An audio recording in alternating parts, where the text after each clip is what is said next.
Good Shabbos. Well, there's a lot happening in this world today. There's positives, there's negatives. Of course, we're focusing on a lot of negatives. There's the raging war, which is unbelievable crime, what is taking place, killing of civilians, indiscriminate, absolutely shocking. We've seen this terrible terror attack in Israel, 4 people killed, including a shliach. So sad. Someone who's totally committed to the public. Life wiped away by a terrorist. So we have a lot to, if we want to focus on the negative, there's a lot to focus on. But together with that, there's some very uplifting stories of incredible strength of my colleagues, different rabbis who actually came back to be with their communities on Purim, preparing for Pesach, to be with those who are unable to go out, to be able to help them, inspire them, even in the danger zone. Remarkable strength. There's a story I just heard of a young couple who had a child in Odessa, and the bris was meant to be, I believe, on a Friday, and there was no miles left. All the miles left, so they called the mile in Israel. And he said, look, my wife's also had a baby lately, and it's very hard for me to go. Try to find someone else. If you can't, not successful, come back to me. Well, they come back to him on Thursday and say, look, we couldn't find anyone else. You're it. We got you a ticket to Kishinev, to Moldavia, and from there we'll find your way to Odessa. And so he travels to Kishinev, and then he comes to the border. When he comes to the border, they look through his stuff and they say, no. This sharp knives, and what's this powder that he had, which is there in order to stop the bleeding quicker. And they thought, hold on, this is some kind of contraband, maybe some drugs. They kept him at the border for 5 hours till he started screaming and saying, it's not mine, it's Elijah the prophets. And they come and they give him all the stuff and they let him go. He finally gets there.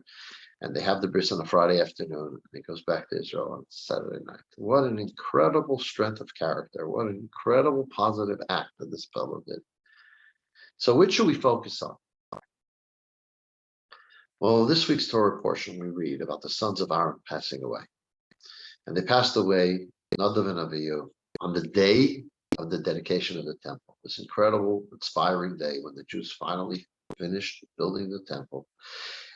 And a day that God says, I'm going to make this going to be a sign of my, that I reside within you. As a sign of that, you build a Mishkan and I'll come. And that's exactly what happened. What an incredible day it was. And in this incredible day, a day that's likened to a marriage, a wedding with God and the Jewish people. We had this terrible tragedy of Nadav and Avihu passing away. Moshe Rabbeinu calls the cousins of Nadav and Avihu and asks them, please take away the bodies. Why does the Torah tell us this? The Rabbi says the Torah tells us this to teach us the idea. Rashi actually uses the terminology from the Talmud. That if you have 2 processions, you have a funeral procession, you have a wedding procession, and there's a narrow pass, and both can go in the same place, the funeral steps aside to allow the bride to pass by. What that tells us is that it's more important to focus on the positive than the negative. Focus on the bride, not on the funeral. And therefore, the body, the funeral procession is moved aside so that the bride can pass through. And this is in order to teach us this. Let's put aside the funeral, focus on the wedding. We have to focus on the positive, even when there is negative. The interesting thing is that the reason that ultimately Nadav and Avihu passed away actually began at the time of the giving of the Torah. When they gave the Torah, it says that Nadav and Avihu and other of the elders came too close. And God says, I'm not going to do anything now because I don't want to disturb the joy of the giving of the Torah. I'll wait. And he waited to the day of the building of the Mishkan. So the question is, if the day of the giving of the Torah is too important a day to disturb it by having a terrible event like the death of the two sons of Aaron happen at the same time, shouldn't the day of the building of the Mishkan also be a day when that cannot happen? What an incredible day it was. Proof of God's forgiveness of the Jewish people for building the golden calf. God's presence residing amongst the Jewish people. And yet this terrible thing happens. So there must be a distinction, there must be a difference. Maybe we could say the following.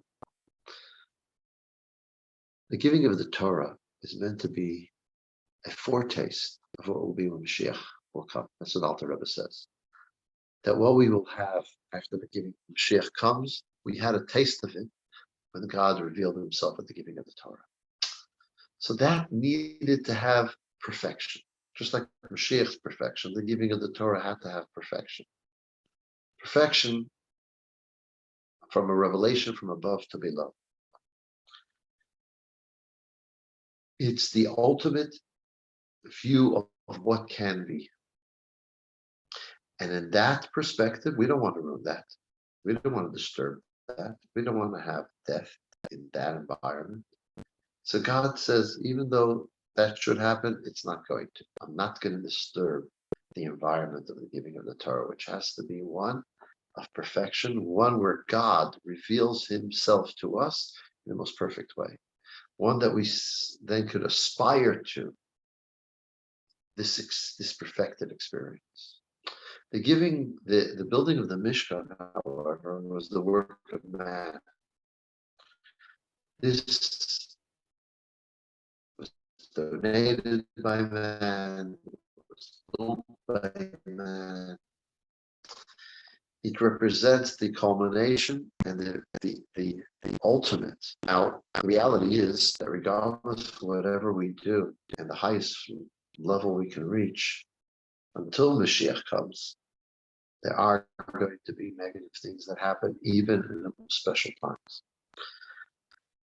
And so the Torah tried to teach us here that when they built the Mishkan, this could happen. It happened because of a reason, but it could happen.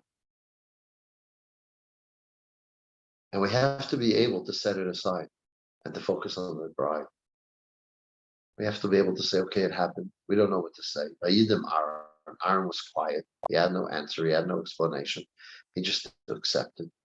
And then it was necessary, and it's necessary for us to be able to continue on with life thereafter.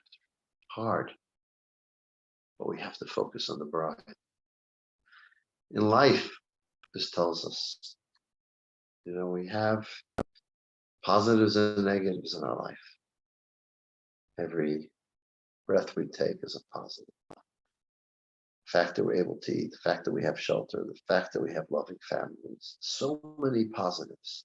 Let us make sure to focus on them rather than focusing on the funeral. Let's focus on the bride. That's what this message gives us as well.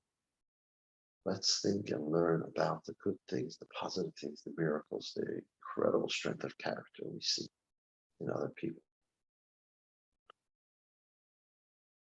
Express that, reveal that, highlight that. May that be our focus. And may Hashem bring a time that there will be no death.